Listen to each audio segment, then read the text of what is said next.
This is the story of the most charismatic and fearless motorcycle racer of the 20th century. He became an international celebrity, greatly admired and beloved. He won world championships, was married to a supermodel, survived horrific incidents, and was friends with the Beatles.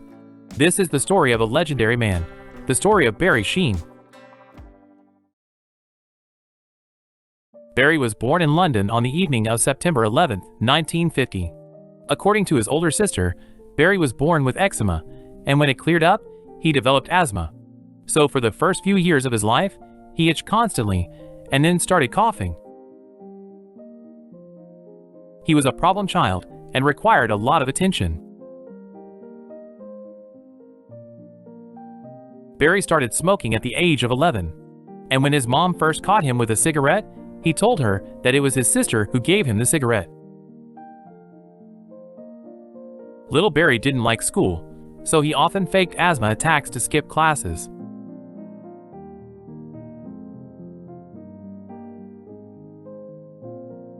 Barry's father, Frank, worked as a maintenance engineer, and in his spare time, he had a passion for repairing and racing motorcycles. Frank operated his own workshop where he serviced Bultaco motorcycles. Subsequently, he became their official dealer in Britain. Instead of going to school, Barry liked to spend time at the Brands Hatch racing circuit, watching racers and enjoying the atmosphere. And during the weekends, his family used to go for picnics to Snetterton or Mallory Park, where they could spend the entire day. So it's no surprise that Barry got his first motorcycle at a very young age. Barry just loved riding a motorcycle and never planned a racing career. Fortunately, in 1963, when his father received some brand new Bultaco bikes, Barry had the privilege of being the first to test them on the track. Barry amazed everyone with his incredible speed. Barry dropped out of school at the age of 15, as soon as he had the opportunity. He hated school. By the time he was 17, he knew exactly what he wanted to do. Then Barry changed several jobs. He was a courier, drove a truck, and worked with his friend in a parking lot. But all the time, he never stopped loving motorcycles. Every hero has a hero, and Barry was no exception. Barry admired a British motorcycle racer named Billy Ivy. Barry dreamed of becoming just as cool and famous as him.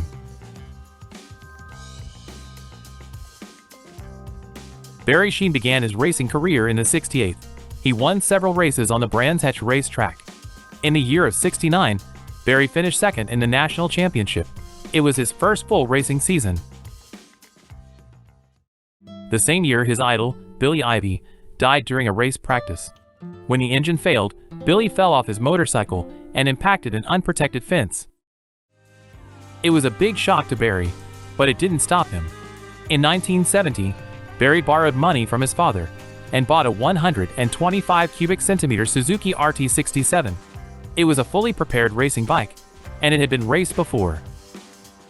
In 1971, Barry won a race with it at Mallory Park. He took first place in the National 125cc Championship and finished second in the World Championship, behind the legendary Angel Nieto. He became second, although a year earlier he was nobody. That same year, Barry took part in the legendary Isle of Man TT. At first, everything seemed very promising. Barry was doing great, but due to a fog and then some technical issues, he withdrew from the race. He was not enthusiastic about the Isle of Man TT and never took part in it again. According to him, the mountain road did not scare him at all. He simply didn't like riding alone in the pouring rain. In the 1972 season, Barry competed on a Yamaha without significant success, and then signed a contract with the Suzuki factory team. The team was newly formed, and fortunately, they were looking for a skilled rider at that time. In 1973, Barry lived up to expectations and won a Formula 750 championship on the Suzuki XR11. The Formula 750 was a brand new racing class, and after the first year, Yamaha dominated it until the very end of the Formula 750 in 1979. In 1974, Barry adopted the number 7 as his racing number. This number brought him luck and became his own trademark. But it wasn't just the number that was new. The bike was new as well. The legendary RG500. Barry's first Grand Prix on the new Suzuki RG500 took place in France. And to everyone's surprise, he finished quite well between two MV Agusta bikes. In the end, Phil Reed won the World Championship in 1974 on the MV Agusta, and Barry took 6th place. But by doing so, he only strengthened the team's faith in him. In 1975, the first race of the season was Daytona in the 750cc class. During the safety briefing, Barry Sheene was informed about all the dangers and quirks of the racing track. But on the practice run, at a speed of 281 km per hour, a terrible thing happened. Barry slid 251 meters on the asphalt. He lost so much skin on his back that his kidneys were in danger. He broke his right collarbone, 2 ribs, his right arm, and his left femur. It's hard to believe, but he survived. By that time, Barry was already very popular. He didn't look like a movie star, but he had incredible charisma. For many young guys, he became the hero that Billy Ivy was for him. Barry Sheene was very friendly, warm, and open. And even while on a hospital bed, he gave interviews and enthusiastically talked about the incident. And when doctors had to remove a huge metal rod from his leg with a hammer, Barry decided that people had the right to see it. Barry knew several languages, which helped him not only with journalists, but also with women. Más lento, más lento, más lento. Congratulations, Oh, Barry. thanks, Rob. He loved women very much, and they loved him too. When he was still recovering from a terrible accident, he met his future wife, a supermodel, Stephanie McLean. Stephanie needed new pictures. The motorcycle racer featured on TV and magazine covers attracted a lot of attention. So taking some photos in a brightly colored racing suit with the number 7 on the back seemed like a great idea. Just 3 months later, after his horrific crash in Daytona, Barry won his first 500cc race, the Dutch Grand Prix in Assen. But still, because of the Daytona accident, Barry had no chance of becoming a world champion in 1975. For the season of '76, all Suzuki motorcycles were fully prepared, and all Barry's wishes were met. Ironically, the first race was at Daytona again, in the Formula 750. As you already know, Yamaha dominated in this class, but in the 500cc class, Barry had a chance to prove himself. And he did. The first race of the championship was held in Italy at the Mugello circuit. Fans of reigning world champion Giacomo Agostini were sure that the Italian rider would easily win in his home country. But their expectations were not destined to come true. Barry Sheene came in first, beating another former world champion, Phil Reed, by 1/10 of a second. In the 1976 season, Barry was unattainable. He won again and again. He entered 6 races and won 5 of them. In the next 3, he didn't even need to compete, as by then he had already achieved his goal of becoming the world champion in the 500cc class. In 1977, Barry retained his world championship title by winning 6 Grand Prix. With such a significant level of success, he became even more famous. Barry became a star, his name became a brand, he starred in commercials, and he was friends with other celebrities such as James Hunt, Ringo Starr, and George Harrison. Barry loved to party, and knew how to have fun. He drank and smoked constantly. His racing helmet even had a special hole for a cigarette. The motorcycle racer with a big number 7 on his back, and a picture of Donald Duck on his helmet, was immediately memorable and recognizable. He knew how to draw attention to himself. When Barry was asked why Donald Duck was on his helmet, he replied that Donald Duck was more popular at the moment, but he was about to change that. And indeed, Donald Duck was known all over the world. Barry said that if the duck can do it, then he can do it too. Barry Sheene intended to overshadow the most famous duck on the planet, and was confidently moving toward his goal. Barry was at the pinnacle of success, and it seemed like it would last forever. But in 1978, Suzuki had a serious rival, a new and very maneuverable Yamaha motorcycle. And Barry himself also had a new rival, an American, Kenny Roberts.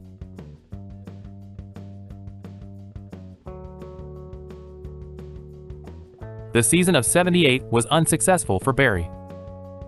There were rumors that Barry was just a little sick.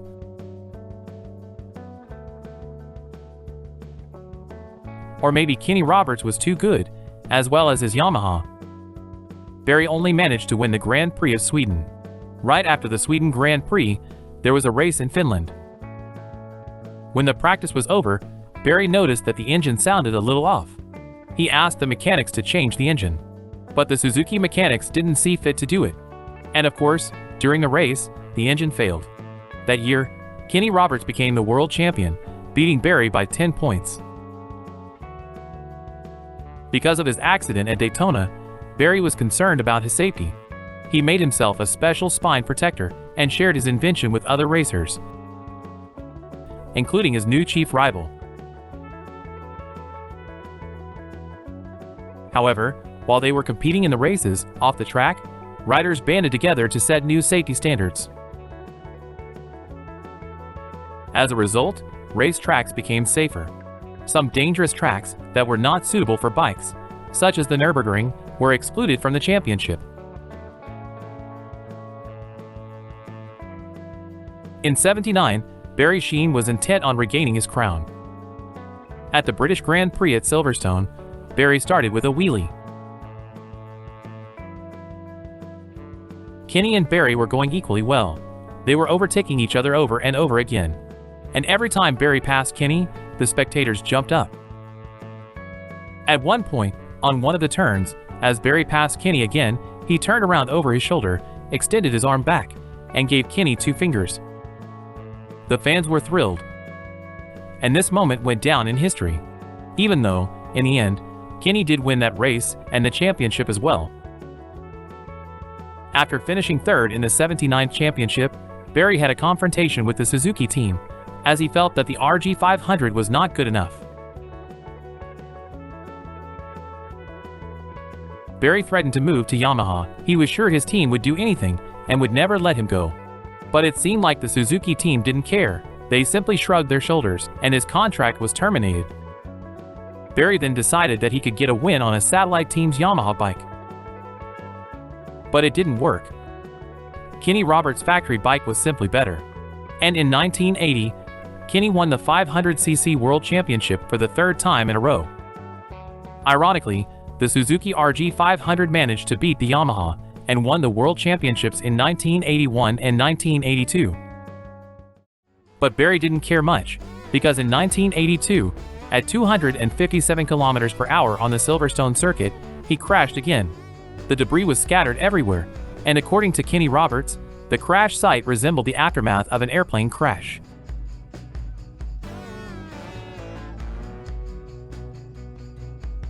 Barry Sheene miraculously survived. X-rays of his broken bones were all over the newspapers. Sheene was discharged from the hospital 23 days later, and his future wife, Stephanie, assisted him in his recovery at home. In 1983, Sheene returned to Suzuki, but could no longer demonstrate the same impressive results as in the mid-70s. In 1984, Barry decided to settle down and start a family. Barry and Stephanie quietly got married, and 9 months later their daughter was born. Towards the end of '84, Barry Sheene announced that he was retiring from motorcycle racing. He moved with his family to Australia. He and Stephanie had a son. Everything was going very well. Barry went into business, worked as a commentator and TV presenter, interviewed people, and starred in advertising. He achieved everything he dreamed of. He became famous, won world titles, got rich, and eventually found happiness with his wife and children.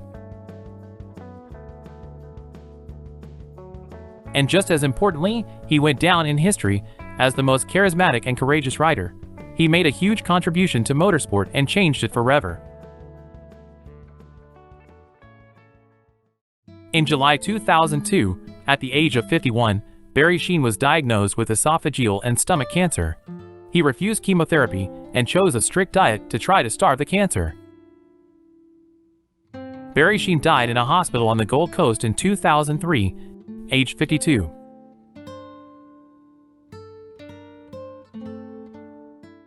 In October 2003, after winning the Australian Grand Prix, Valentino Rossi made a lap of honor and carried the white flag with the number 7 on it.